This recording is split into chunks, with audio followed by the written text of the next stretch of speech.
Falaremos agora sobre medidas para o fortalecimento institucional do Conselho Administrativo de Recursos Fiscais, o CARF.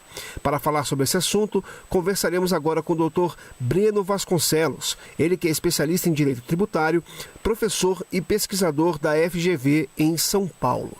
Olá, doutor Breno, tudo bem? Olá, Nilo, tudo bem? Tudo prazer bom. Falar com você e os ouvintes da Rádio Justiça. O prazer é todo nosso, doutor. Doutor Breno, primeiramente, essas medidas, o senhor poderia explicar quais são essas medidas que visam o fortalecimento institucional do CARF? Claro.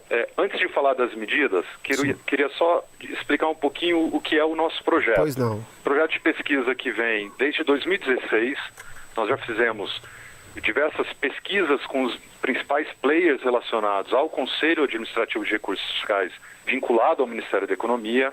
Já entrevistamos procuradores da Fazenda, advogados dos contribuintes, julgadores lá do CARF, julgadores de DRJ, que é a primeira instância administrativa, contribuintes e, enfim, isso numa primeira fase. Depois nós fizemos pesquisas de direito comparado, observamos mais de 12 países, como esses outros países lidam com o contencioso administrativo. Então esse nosso trabalho vem de 2016, em 2017 já fizemos diversas apresentações de medidas de fortalecimento do CARF, 2018 também, agora em 2019, inclusive agora, essa semana, nós vamos nos reunir novamente em um evento, um congresso que está sendo coordenado aqui pela Advocacia Geral da União, em parceria com a PGFN, com a Procuradoria-Geral da Fazenda Nacional, em São Paulo. Nós vamos falar agora, na quinta-feira, num painel sobre essas medidas de aprimoramento institucional do CARF. Antes de falar, então, das medidas, a gente precisa falar de um diagnóstico de qual é o problema. Por que precisa aprimorar o CARF? O CARF passou por uma fase, passou por uma crise que veio em decorrência da Operação Zelotes, da Polícia Federal. Sobre ele foram lançados muitas dúvidas, muitas discussões sobre se o CARF era necessário ou não para o sistema tributário nacional. E isso chama muita atenção de todo mundo, academia, advogados, procuradores, para discutir a importância dele. Então, o que nós temos de quadro no cenário atual? Nós temos um cenário de altíssima litigiosidade, diferente de qualquer outro país do mundo.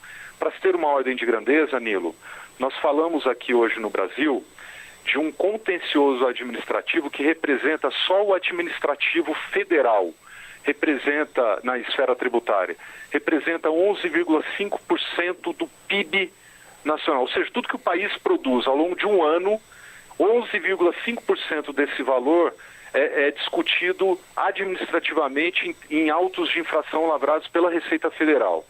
Se nós somarmos ao que se cobra na esfera judicial dos contribuintes, nós temos aí, também na esfera federal, algo em torno de 43% do PIB em valores.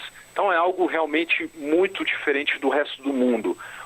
Em termos comparativos, a média da OCDE para discussão de autos de infração na esfera tributária é de 0,2% do PIB nos países, a média. Então a gente está realmente muito além. Essa alta litigiosidade, ela decorre de uma série de fatores que eu posso explicar depois. E o que nós estamos propondo?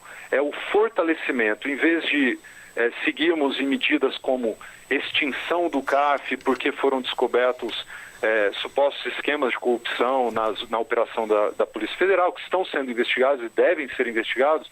A nossa proposta é fortalecer o CARF criando regras de transparência, concessão de maior autonomia aos conselheiros para o julgamento, que são conselheiros altamente técnicos, formados pelo fisco e por representantes dos contribuintes, em que debatem ali normas muito complexas, debatem assuntos, operações societárias complexas, assuntos que demandam uma grande especialização de todos esses conselheiros. Agora, doutor, existe assim uma expectativa muito grande para que essas medidas de fortalecimento elas realmente surtam efeito. O senhor acredita nisso? Acredito que sim, Nilo.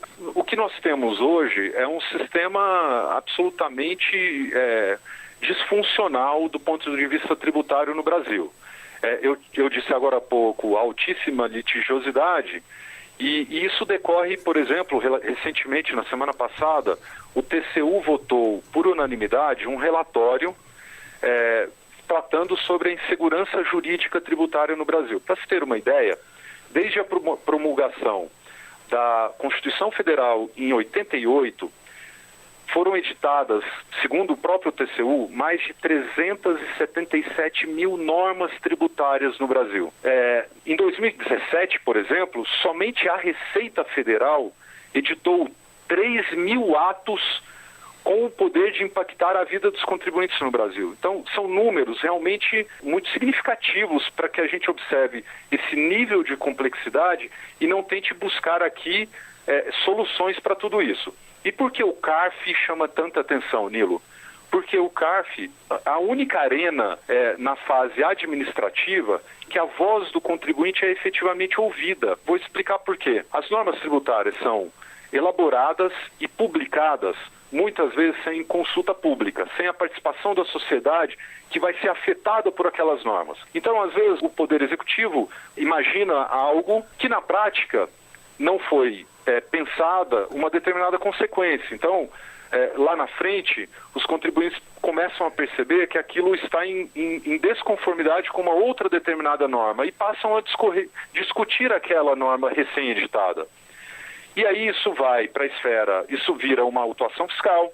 Depois, essa autuação fiscal, quando o contribuinte se defende, a defesa vai ser julgada pela DRJ, que é a Delegacia Regional de Julgamento, que é a primeira instância administrativa, que é também só formada por auditores fiscais, as DRJ são formadas só por auditores fiscais, e quando se chega ao CARF, e aí sim o CARF é um colegiado paritário, metade formado por representantes do fisco, metade formado por representante dos contribuintes, é neste momento que você tem aí a perspectiva do contribuinte, essa pluralidade de visões de mundo sendo colocada na mesa para todo mundo debater. Então, é por isso que ele chama tanta atenção no Brasil. Nós temos, então, lembrando, um sistema extremamente disfuncional, pouco aberto ao diálogo, muito forjado sobre o litígio, sobre a autuação e um paradigma de uma relação conflituosa, né? Quando o que se busca, e aí pensando para o futuro,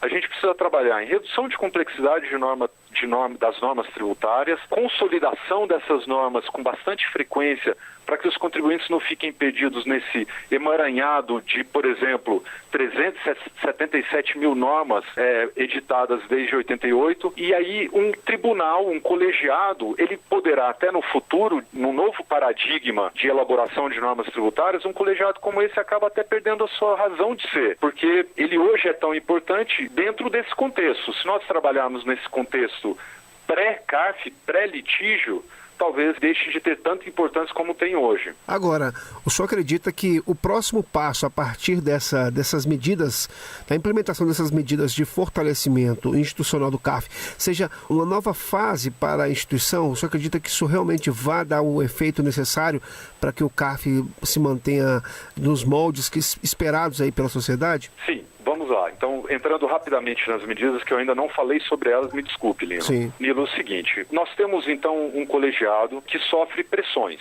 Ele sofre pressão dos contribuintes e sofre pressão do fisco. Uma vez julgada a defesa do contribuinte favoravelmente a ele, o auto de infração é cancelado e acabou. Então, aquela cobrança é extinta definitivamente. Uma vez julgado definitivamente contrário ao contribuinte, ele ainda pode levar aquilo ao Poder Judiciário, aquela mesma discussão ao Poder Judiciário, mas aí já arcando com todos os custos dessa judicialização. Oferecer garantia, pagar custas judiciais, correr o risco de pagamento de honorários de sucumbência. Então o CARF ele sofre essas pressões. Qual que é uma das nossas principais propostas? Uma delas é retirar, dar mais autonomia aos conselheiros do CARF. Como que se dá autonomia para um conselheiro altamente técnico que precisa discutir questões altamente técnicas? Você precisa tirar ali do CARF os chamados potenciais conflitos de interesse, porque lembre que os conselheiros são indicados pela representação fiscal e pela representação dos contribuintes. Eles são indicados por confederações dos contribuintes e pela Receita Federal. É necessário que o conselheiro, uma vez indicado, e uma vez bem escolhido, esse é um outro ponto, ele possa julgar conforme seu livre convencimento. Ele seja, por exemplo, objeto das possíveis reconduções no mandato por meio de critérios objetivos, tão somente. Então ele não precisaria, é possível que o conselheiro seja reconduzido 2 vezes ao mandato, tá? Um mandato de 2 anos. Ele não precisaria ser reindicado por aquela representação. Bastaria ele atender critérios objetivos de produção, ética e qualidade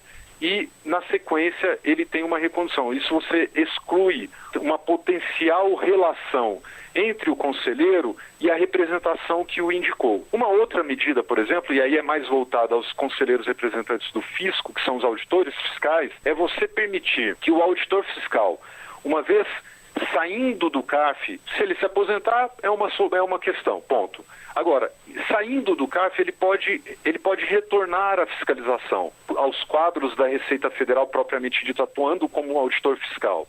Então, deixar para que ele escolha se ele quer voltar para o cargo imediatamente ocupado por ele antes de ir para o CARF. Isso é algo que não acontece hoje. Muitas vezes o conselheiro do fisco ele corre o risco potencial, não estou dizendo que isso acontece, mas ele corre o risco potencial de ser retaliado por ter julgado contrariamente aos interesses da Receita Federal. O mesmo pode acontecer com o conselheiro do contribuinte. Então, são esses incentivos perversos ou então a criação de incentivos positivos à autonomia que nós pretendemos propor agora na quinta-feira aqui em São Paulo, nesse evento que vai ocorrer na Fiesp. O evento é gratuito, são 250 vagas e estaremos lá para tratar de todas elas com mais detalhes. Perfeito. Bom, eu queria muito agradecer então a participação do Dr. Breno Vasconcelos, ele que é especialista em direito tributário e além de professor e pesquisador da FGV em São Paulo e que falou conosco sobre as medidas de fortalecimento institucional do Conselho Administrativo de Recursos Fiscais, o CARF. Dr. Breno, muito obrigado pela sua participação. Eu que agradeço, Nilo. Um abraço.